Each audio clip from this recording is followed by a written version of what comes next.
Dobar dan i dobrodošli u novi video. Danas pravimo Ferrero rolat.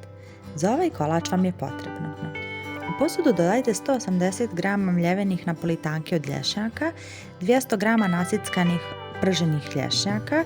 U šerpu zatim istopite 110 g čokolade sa 170 g margarina. Kada ste istopili margarin i čokoladu, šerpu pomjerite sa šporeta i dodate 70 g krem namaza ili 100 g neke čokolade. Zatim prelijete napolitanke i lješnjake i sve to izmiješate kao što ovdje vidite na videu. Ostavite da se stegne i onda pravite ovako rolat. Rolat umotate u alu foliju i stavite u zamrzivač nekih sat vremena.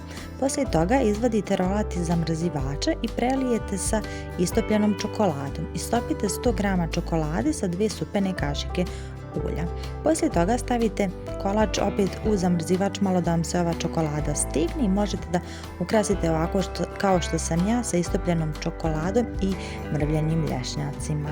Napišite mi u komentar iz koje me sve države gledate, kako vam se svidio ovaj kolač, a mi se čujemo u narednom videu. Ćao!